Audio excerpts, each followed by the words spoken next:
Welcome to Artists in Residences, the Westport Library's virtual artist series. I'm Carol Erger-Fass, exhibit curator at the library.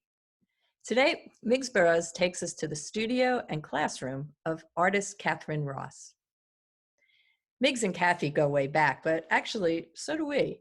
I met Kathy back when I volunteered to do ArtSmart years ago, and I've followed her career as an artist and a teacher ever since. Many of you might already know her through her large-scale art projects she's done around town, like the Longshore Kids Mural. Or you might have heard about her highly sought-after art and portfolio classes that she gives to high school kids looking to get into college. So it's a wonder that after all this time and energy that Kathy spends on teaching and volunteering, that she still finds time to do her own work. And today, we're really lucky to get a look inside her studio and see some of the new large format watercolors she's been creating during COVID. So let's join Kathy and Miggs in her studio. Well, thank you, Carol. This is a pleasure to be talking to Katherine Ross. I have had the unique opportunity of watching her career evolve over many years. She was actually, this is probably not on her resume, but she was actually a student of mine at Fairfield University many years ago. And now she's a teacher and an artist and using many mediums. And the art behind you, we might as well start with what we're looking at. What medium is that? What medium are you using here? This is watercolor on thick arches paper. And this is what I'm working on now are these really large scale watercolors, because I've always done these small little watercolors. And I decided after I was in Savannah looking at SCAD for my students to look at the college and have a better knowledge of the college. And there was an exhibit of this woman, Mary White, and it was called Working South. And she had these beautiful large scale watercolors. And I was so inspired that I started working on these really large watercolors. And I love doing that because when I'm working on them, it's really just the washes and then you walk back and you see it as a whole. But as I'm doing it, I'm just working with darks and lights and color. And I'm having a lot of fun doing that. Yeah, I've seen others you've done with just clothes on a bed or sheets. Yeah, they're down here. I have them here. During COVID, especially, it was the kind of thing where, they always say, write what you know, or just paint what you know. And these are my rumpled sheets. So I would get up in the morning and I would love the patterns. So I would take lots of pictures and then I would start to watercolor them. Yeah, now I'm curious about, again, back to the watercolor you were standing in front of. It's got all these sort of facets or geometric things to it. What's that? Where did that come from? Yeah, that's a technique I teach my students about, breaking up fields of just the negative space, have them look at that too.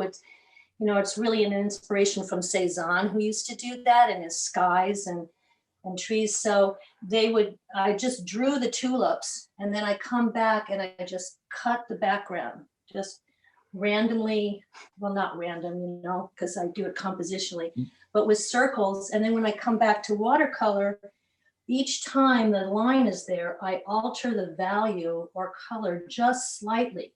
So you can see the tulips, but yet within the tulips, each time it's intersected, it's just changed just a little bit. So you did that in the drawing stage, you make those circles or lines? Yes, in the drawing stage I do. And in this particular one, I've done many others, but in this particular one, I actually came back with a watercolor pencil to just make the lines in some places a little bit more distinct. And some I didn't, some are very subtle. So I think it reminds me, this one particular one reminds me of spring rain. And how the water and the raindrops are all reflected. And Yeah, it's like almost like looking through it through a window or a fractured, you know, a lens, you know, some sort of interesting lens. Um, yeah, that's really great. So Yeah. that's pretty, you know, most people think of watercolors as these, you know, cute little things they can, you know, very small. And that's a lot of watercolor.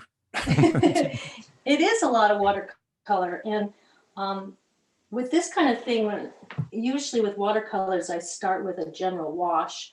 So this general wash was really of yellows, but then I really would just do section by section. The same thing with these and with this particular one too.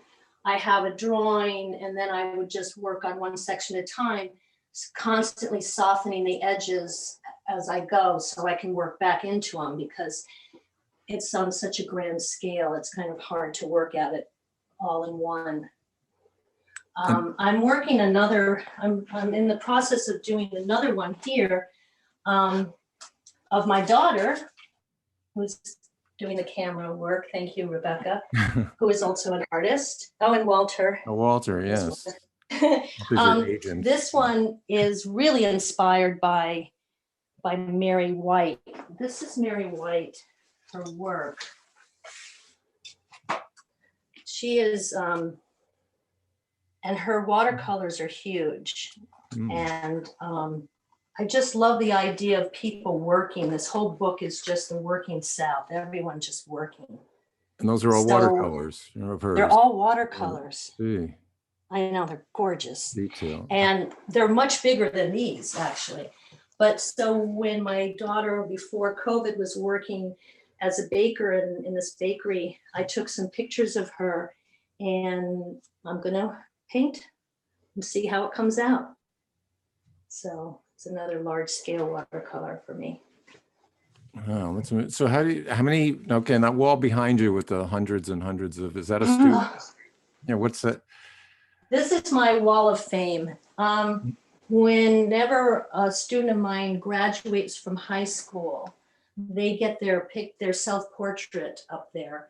And it really serves as a great inspiration for my current students. They're always looking at it and getting ideas, and for me, I just get to always have my students nearby, their faces looking back at me, because I miss them when they go off to college. Some of them come back. I'm actually visiting with one this afternoon, and sometimes I never really hear from them again, but these are all. Yeah, go ahead. Sorry. Go ahead. What were you saying? Oh yeah, no, I interrupted. I was going to say, you know, I was just wondering, have you ever counted how many students you think you've had over since you started teaching? I did count at one point, but you know, I don't know. I mean, 100. 300. It's been 30 years. Yeah, upwards. It's been 25 plus years. So I started out teaching my older son a little preschool art camp during the summer. And then I just followed those students up until they got to be in high school. And then I kind of just stayed there. I do teach younger kids too, but the majority of my students are high school kids. And you're also, part of your teaching is the portfolio preparation for for high school kids, right? And you've had a really good track record. So I'll take them through, I view the work they have, and then we do assignments that will fill in the gaps. And then I photograph the work, and I do with the student, we submit we edit them, we title them, we put them in aesthetic order, and we submit them to all their colleges. So I mean, most people probably wouldn't realize this. I didn't, but you could be an accomplished young artist, and one art school wouldn't necessarily not want you, but you know, you would not be accepted at one and you'd be accepted to another based on, why is there a difference? Why isn't art, you know, why isn't a good painting, a good watercolor universally appreciated by every college? Oh, that's a very good question. And I don't think they're looking at individual work and judging the individual work. They're looking at the student as a whole. Okay. And their style and their commitment they can see through their work. Some colleges are very lenient. They have a different philosophy where they accept a lot of kids, because in art school, there's a lot of dropout. Students that go into art school don't realize how hard it is, and it's not a party school necessarily. That, you know, you can't sit in back of a lecture room and just kind of read cliff notes. You have to present every day with a project that you did until 2 o'clock in the morning the night before, and then you're going to be critiqued not only by the teacher, but also by all of your peers. So there's a lot of work involved, and a lot of kids drop out. So in that respect, there's some schools that feel like, well, we're just going to accept a lot of kids and then filter them out later. There are other schools that are very selective, and they want a very professional look, and they want to see real commitment and talent. So it all depends on the school. It all depends on the program that they're applying to. Right. And are there good, I mean, I don't know, what comes to my mind would be Rhode Island School of Design, Pratt, I don't know, are there other lesser known schools that are really, you know, people like usually shoot for the top, but are there lesser? Yeah, I would say that there's a trend now in schools and colleges where they feel there's more of a value in art and artistic thinking and problem solving. So a lot of these schools now have built, regular liberal arts schools have built a good art department within their schools. And that's what I see a difference since I've been doing this. So, and it changes all the time. But where like Northeastern used to have an art department, but it was really mirrored with the School of the Museum of Fine Arts in Boston. So they would have classes that they would go there. Now they have their own art department. So I see that with many schools now, but yeah, everybody seems to want to get into RISD and Pratt and FIT. It all really depends on the program.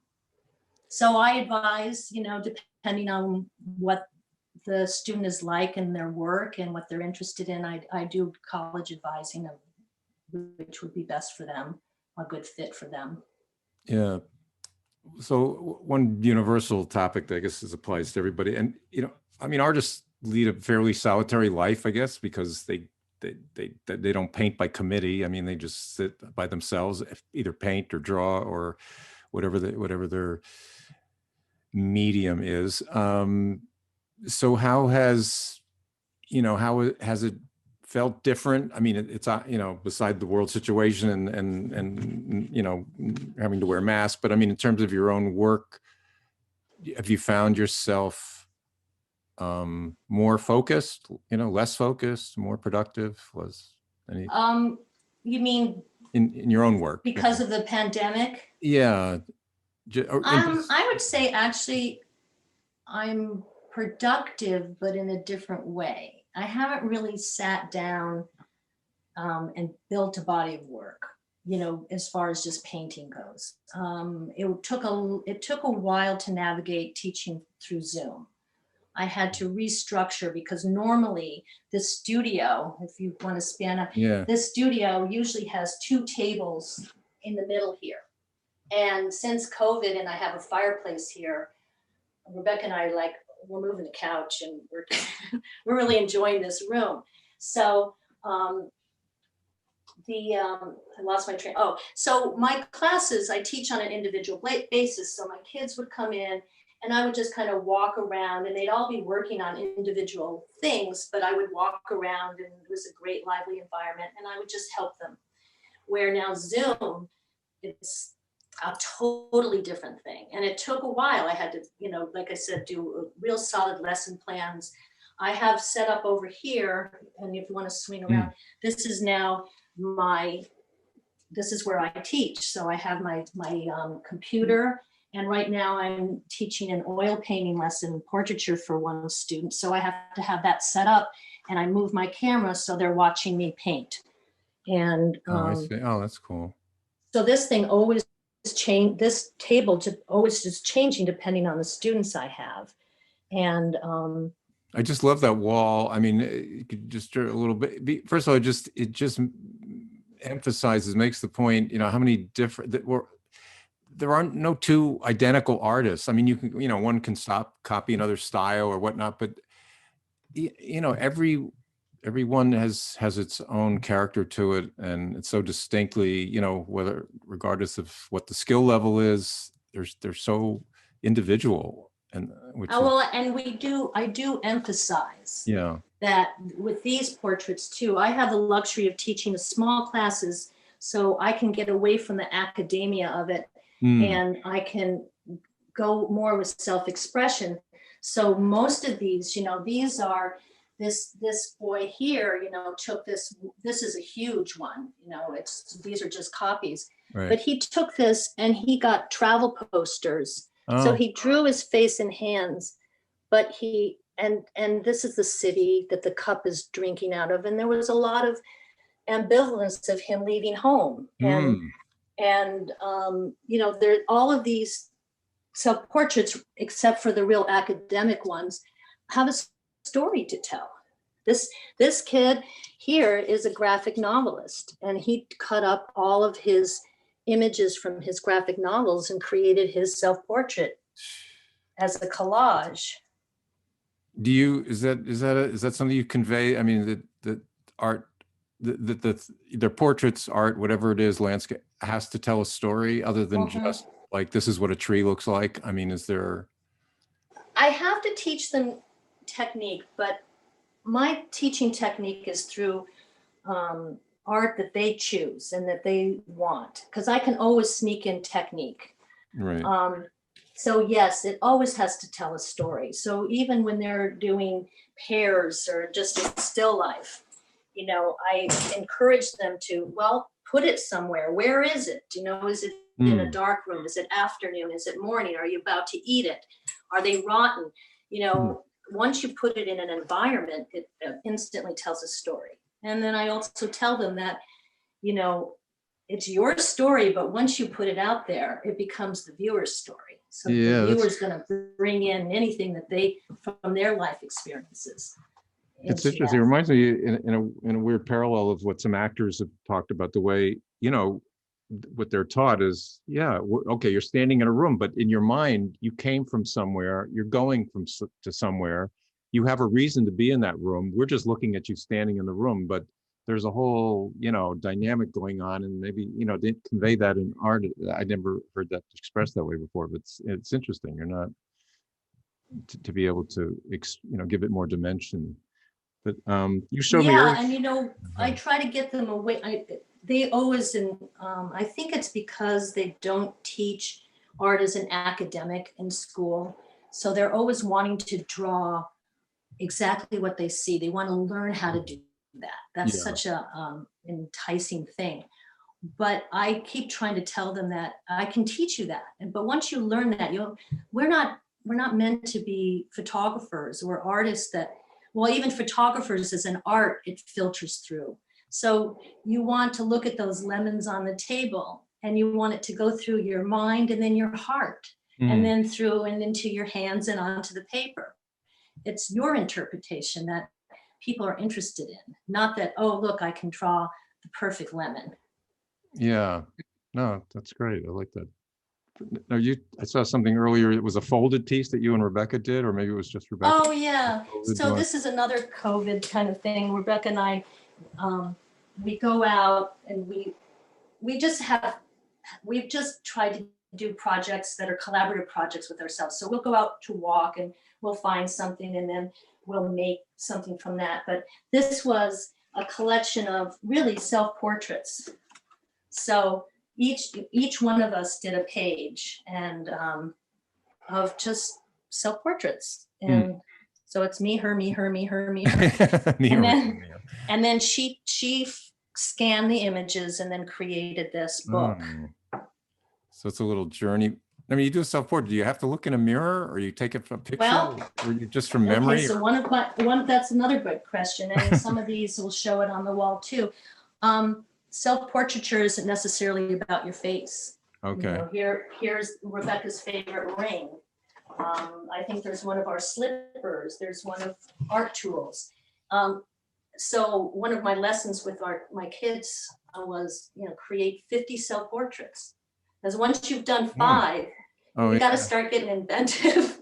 Yeah, and Okay. right? You know, Yeah, so, yeah. okay, well, so your favorite slippers, your rings on your hand, you know, even what you stare at when you're at the computer, you know, so all of those are self-portraits, and then collectively do something with those 50.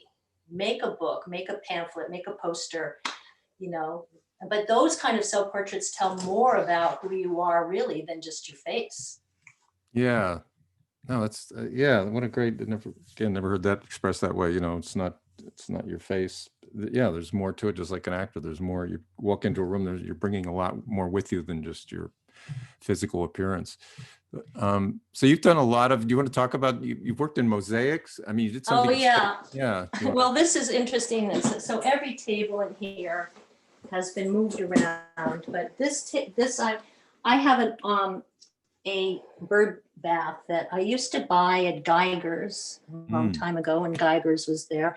They would sell cracked bird baths. So I would get them and then I would mosaic it. And then, well, I'm just repairing one now. So that's over there. But I'm just working out a design from a collection of these that you know, it's like from your kid, when you were kids, you make like trivets and stuff from these. But that's one design I'm thinking of to do a mosaic with. So I've got all these projects.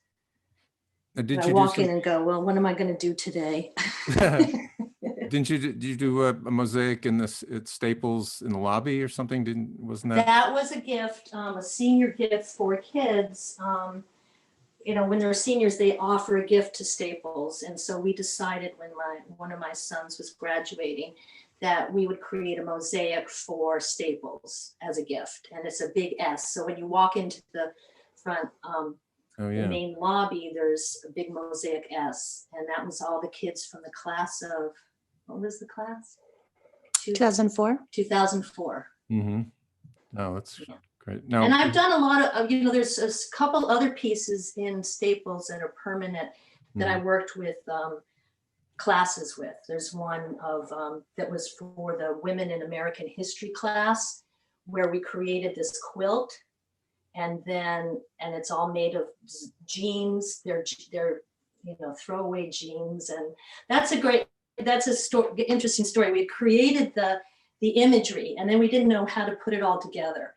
So we talked about it, and then we talked about the significance of jeans and how women tend to have, oh, these are my fat jeans, these are my skinny jeans, but nobody wants to throw them out because you just never know how you're going to fluctuate, right?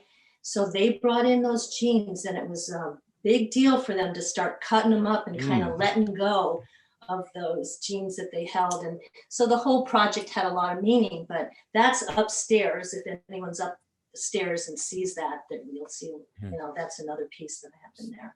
So this is sort of a leading question, but what's the largest mosaic you've worked on? Well, funny you should mention that, Miggs. Miggs and I did this project. What year was it, Miggs? 2000, right? Yeah. So this is just a little small reproduction of it, but it's the kids' wall that stands at Longshore's pool. And originally we proposed a wall between the Levitt Pavilion and the library, and that got voted down. We wanted to include all the middle schoolers. That was important for me because I felt like the town was losing all the activities for that age group, and that it's an important age group. And they were kind of being kicked out of stores at the time because they were young and they needed parents to be in the stores with them. So I wanted to show the town that there's a significant number of them, and they're, you know, this is what they're capable of doing, and they're important.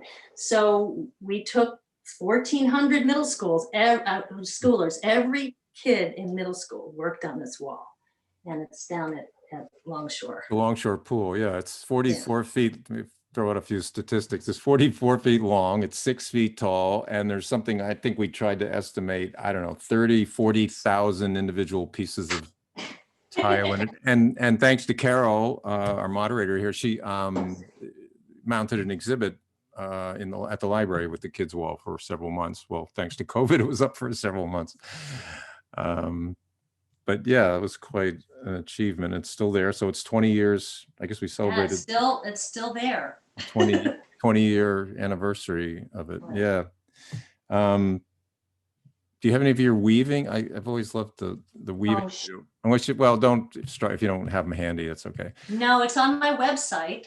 Oh, okay, yeah. What is your website? Might as well tell people. So It's www.katherinerossart.com. Sorry, www.katherinerossart.com. Okay. It's easy when you say it correctly. Could be if you can only remember it.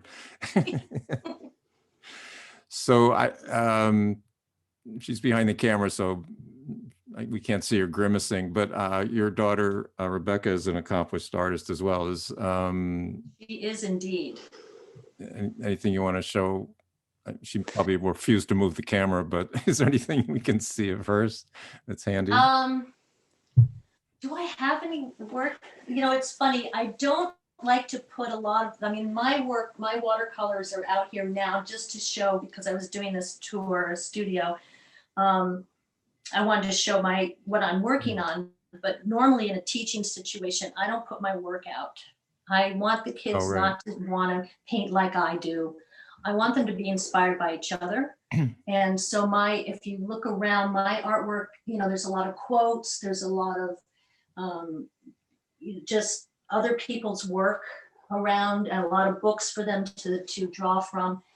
So I have Rebecca created this during COVID, this little cartoon. Can you zoom in on that, sweetheart? She is grimacing, by the way. And you did that folded piece that we saw of self-portrait. Yes, and she did this moon raccoon project, and that's her little character. She's got him on water bottles. Oh yeah, that's his name, Moon the raccoon, or just a? He's a moon raccoon because he likes the moon. Oh, okay. Oh, that's very sweet. Yeah, it's like that. She's currently illustrating a book now, a children's book. And what do I have of yours? Oh, I have, and here. But these are college stuff, right? There's a nice image there she did. Mm. And this is a watercolor of her friend Eva. Oh, yeah. That's all right. So yeah, and little pieces, there's little pieces of her here. This was an illustration she did when she was at Pratt for just of her classroom. So I know she's like giving me the cut sign. Yeah. But thank you, Miggs. Well, I was gonna, so maybe I'll ask you this. Maybe this is a dangerous question, but you know, Rebecca went to Pratt. You're an art teacher, instructor, whatever, you know, many things. Is it? I guess I'm asking you, Katherine. Is it difficult? I mean, how do you manage that? Where, you know, your daughter goes to an art school, but you're an artist, and you know, was that an easy transition for her to? I would say that was a good question for her. In my eyes, how I remember it is that when she was in high school, she wanted nothing to do with art, even though she's fiercely talented. Mm. So it wasn't until it was like the second semester sophomore year or junior year that she decided, oh, you know, I really don't want to do anything else. I guess I have to do art. Yeah. Well, I can relate. Not that she had to do art, but she didn't want to do what I do. You know, she wanted to find something of her own. But she's, I would say, at her age, much more accomplished than I was at her age. So I can't give her really any advice, you know. Yeah. Well, I mean, I ask coming out of my own experience because my father was an illustrator, as you know, and my brother and I grew up in a house with his work all around and his friends coming over, people we didn't realize were world famous illustrators walking around. And then it's like, well, now what are we supposed to do? You know, we'll never be those people. So yeah, it's not an easy transition, but we find our own way. We don't do what he did, and you all have your own distinct styles. Has Walter been a subject of any of your work? Your cat? Rebecca, yes. Me, last year's Christmas card. This is Walter. He's on the Christmas cards, but this is, That's but she's got these wonderful cartoons. She's been drawing Walter for a long time. And so I get, even my shopping list, she'll come in and draw little Walter. So Walter's more of her muse than Okay. mine. Anything else in the few minutes we have left? Anything that we didn't get to, you want to show for a few minutes? I don't know. This I guess no. I mean, my walls are filled with stuff. I just wanted to show you that it runs in the family. This was my mother in college. Oh. So that's a real inspiration for me to see, her talking to me. And I have Dan's work, and I just have my, just have a lot of inspiration for myself too, as well, along the walls. And thank you for the opportunity to talk about my work. Yeah, thank you. I mean, it is times I've been in that place that it is like, you can't, head just swivels because there's so much to look at, and it is kind of an idea factory in a sense, just an inspiration generator by just looking at all that wonderful stuff. Well, thank you so much. Thanks, Rebecca, for being Thank you, Rebecca. camera person. And don't yell at me later. So we'll say goodbye and hand it back to Carol. Bye. Thank you, Carol. Thanks, Kathy. I love the wall of all of the portraits. That's so cool to see. And also, thanks, Rebecca, for being camera person and sharing some of your work as well. It looks like the two of you have been making the most out of quarantining together. To see more of our Artists in Residences videos, check out the library's YouTube channel, Westport Pub Lib, and search for Artists in Residences playlists. And for more information about the library, including hours and programming, check out the library's website at westportlibrary.org. Thanks, and hope to see you at the library soon.